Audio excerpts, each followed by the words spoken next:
Tonight, Troy University mourns the loss of Dr. Doug Hawkins. And students have the chance in honor to victims of 9/11. Stay tuned. TrojanVision News starts now. From the High Definition Production Center of Troy University's Broadcast and Digital Network at Troy, Alabama's International University, this is TrojanVision News. Hello and welcome to Troy TrojanVision News for September 8th, 2015. I'm Samantha Charles. And I'm Xavier Harris. Thank you for joining us this evening. Troy University and the Troy community are mourning the loss of Dr. Doug Hawkins, longtime member of Troy's Board of Trustees who passed away over the weekend. Hawkins passed away on Saturday due to complications following heart surgery. Hawkins practiced veterinary medicine at Troy for 55 years and served on the Troy University Board of Trustees for 35 years. He was appointed to the Board of Trustees at Troy University in 1980 and served as president pro tem from 1995 until 2011. The tower at Veterans Memorial Stadium that houses the press box, the suites, and the athletic training facility bears his name. Chancellor Jack Hawkins says Doug Hawkins is someone who will be unreplaceable. He was a great man. He was in many ways a simple man, but a complex man. But he was the same with everybody. It didn't matter whether you were the governor or the peasant on the street corner. A man to him was a man, and that's the way he treated people. So he was a living legend, an institution within an institution. We loved him on a personal level. He was the very reason that Jack Hawkins and his small family came here in 1989, and he has been a great partner throughout more than a quarter of a century that I've been involved in it. There's no way to replace him. In honor of Hawkins, flags at Troy University and the city of Troy will fly at half-staff. In 2013, he wrote A Turning Points, A History of Troy University. We will play an interview Hawkins gave about the book in 2013 later in today's show during our Trojan Talk segment. To honor the victims of 9/11, Troy University students have the opportunity to give their time and energy to help those in need around the community.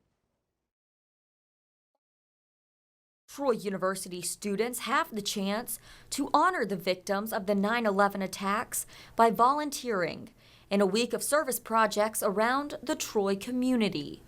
We've moved from being a day of service really to a week of service to really focus in on that particular event, but also the legacy of the event and how we as citizens have an obligation to our communities and to one another and to service in that regard.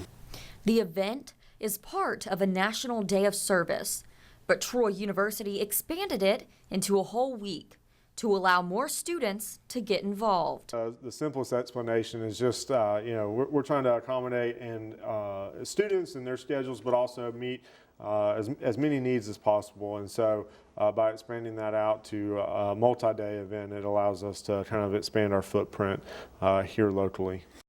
There are a variety of tasks available for students to volunteer for that Sealand says anyone can do. Really, it's stuff that they can pick up at any point in time and go and execute without a whole lot of training or a whole lot of expertise. And so, that would include, doing activities with youth or doing a park improvement project or painting, doing some very specific, like hands-on, tactile things that they can pick up relatively quickly and then go and implement.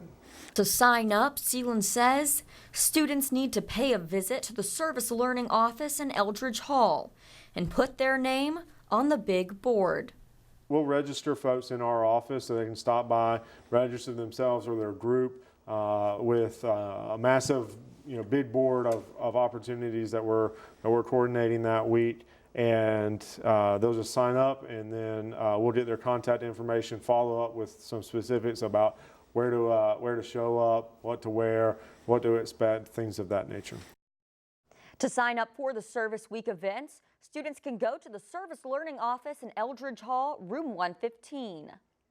Troy University's John M. Long School of Music will continue its Steinway Artist Concert Series with a performance on Troy's Dothan campus tonight. The series features Schools of Music faculty members Dr. Huing Ting Yang, a Steinway artist and coordinator of piano activities, and Dr. Michael Huff, assistant professor of trumpet.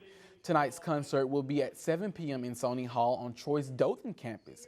These concerts are designed to show off Troy's status as an all-Steinway school, something Troy accomplished earlier this year.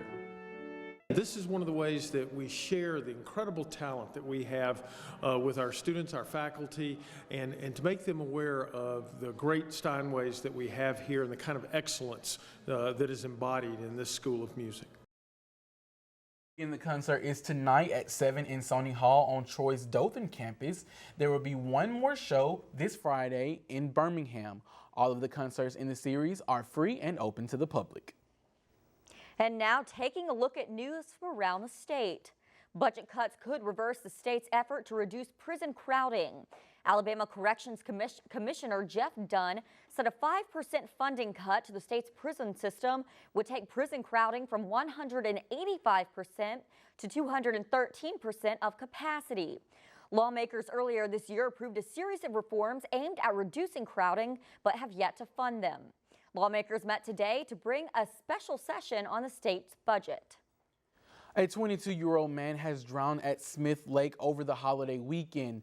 The Alabama Law Enforcement Agency says Felipe Perez Silvestre of Decatur drowned Saturday afternoon while swimming with family.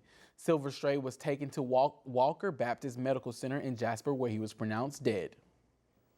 And authorities say a Home Depot employee has been fatally shot after he left work. Local media outlets report that Police Captain Greg Rector says 25-year-old Xavier Beasley was found lying in the parking lot at a Home Depot in Hoover, about 12 miles south of Birmingham. Police say they received a call at around 12:31 a.m. Saturday about shots fired at the store. The shooter fled the scene on foot and has not been caught. Still to come on TrojanVision News, the football team traveled to Raleigh, North Carolina to take on NC State. Khadijah Torbert has the highlights coming up in sports. And the dentist who killed Cecil the Lion has returned to work. More on that after the break, so stay with us. Congress returns to work with time running out on whether to support or oppose the deal to curb Iran's nuclear program. I'm Craig Boswell on Capitol Hill. That's coming up. The warrior spirit, it's in there. Always has been. Now let it out and take the world by fire. Train well and learn what it means to be a Troy Trojan. Walk with confidence, conquer, claim territory, and climb ladders.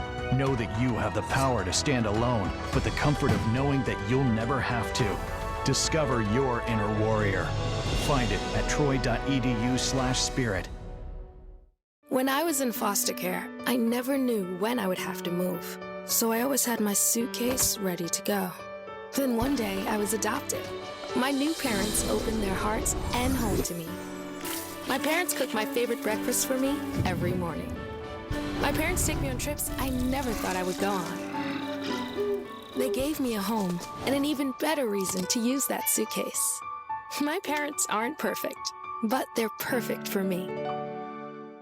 Now, the latest in Trojan sports on Troy TrojanVision News. First-year head coach Neil Brown knew heading into the season opener against NC State would be a challenge for the Trojans both on the field and in the locker room. With a 49-21 victory over Troy, North Carolina State rushed 5 touchdowns Saturday night. They are what I thought they were going to be. You know, a very good football team. Length across the board. You know, if you look at them in pregame warm-ups, that didn't take you very long to figure it out. I think we can learn a lot from them. You know, from the NC State, you look at them; they're in year 3. They had 1 penalty for the whole game. 0 turnovers. So those are the signs not only a well-coached team but a disciplined team. One of the biggest things defensive tackle Garrett Peak has learned from this NC State game is that we can play with anybody. I mean, they were a top 25 team in the country. And that really just boosted our confidence even more, seeing that we could play with those guys. There's definitely rooms for improvement, but as a defense, we are finally starting to mesh really well. The hit on Silvers caused him to fumble the ball, but offensively, turnovers are something Brown stressed to his team to work on during fall camp. He had 2 turnovers. That's something that we've really stressed. Obviously, the hit on Silvers, that's a little bit understandable as far as fumbling the ball right there. Not that it's ever condoned, but that's understandable. Coming off from the NC State matchup, senior cornerback LaMarcus Former says the Trojans now have a starting point for the season. Changes are made between week 1 and week 2, and I feel like as long, we have a starting point now, so we just come in and focus on that and have a good showing at our first home game that'll set the tone for the rest of the season. The home opener game against Charleston Southern is Saturday. Kickoff is set at 6 p.m. in Veterans Memorial Stadium, and the game will be televised by ESPN3. The Trojan soccer team traveled to Mobile to participate in the Jaguar Classic over the weekend, and it started things off with a win against Austin Peay on Friday, but couldn't make it a sweep in the tournament against South Florida on Sunday. Troy fell to the Bulls 1-0 in their final game of the Classic. South Florida put the winning goal on the board in the 84th minute. Troy led the Bulls in shots on goal. The Trojans fired 12 shots with 7 landing on the goal. South Florida finished the match with 11 shots and 5 beginning on the target. Head coach Jason Hamilton says better execution might have led to a different outcome. Unlucky to not come out with a win there. We outshot them, more shots on goal. We had a penalty shot early in the game. So we didn't have anybody put the ball in the back of the net, take advantage of their opportunities, and we've kind of talked all season about being opportunistic. And we lost 1-0 to Alabama, and lost 1-0 to South Florida. And if we're more opportunistic, we're undefeated right now. So we had the better chances in both those games, and both those games we gave up a goal in the last 10 minutes. So just doing a better job finishing our chances earlier in the game is going to help us be successful going forward. The Trojans have an off week this week, but their next opponent is Tennessee Tech on the 18th at 4 p.m. The Troy volleyball team won a pair of matches at home on Saturday to win the Trojan Invitational for the second straight season. Troy started the day with a 30-0 win over Alabama State and finished with a 3-1 win over ETSU in a match that decided the winner of the tournament. The Trojans posted a total of 26 team blocks in its 7 sets on Saturday. Darby Griff was named tournament MVP after posting 8 blocks against Alabama State and 7 against ETSU. Blair Winston and Allie Didell were also named to the all-tournament team for the Trojans. Head coach Sonny Kirkpatrick enjoyed the team overall this weekend, not just from the Invitational. We've started to see the bits and pieces of the glimpses of really good play that we were kind of expecting, and the timing aspect from the setters and the hitters and our defense. And when we put things together, it's a lot of fun to watch. Monday, the winning streak ended for the Trojans with a loss to Southeastern Louisiana. The Trojans will be back in action Friday against the University of Alabama. Game is set for 11 a.m. On Friday, the Troy cross-country team kicked off the 2015 season Friday at the JSU Struts season opener hosted by Jacksonville State University at Oxford Lake Park. Freshman Brennan Garrickson ran a career best in the 5K to finish first for the Trojans.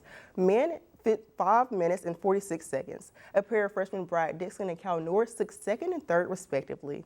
The men took third place and the women finished fifth, something head coach Elliott Blount says is promising early in the season. A solid start. I was pleased with the way in which some of them competed. The majority of us got out there and just kind of let it loose, and that's what you want to see coming off a long summer of training, is just getting out there and taking the gloves off and getting after it. So we did well in that respect.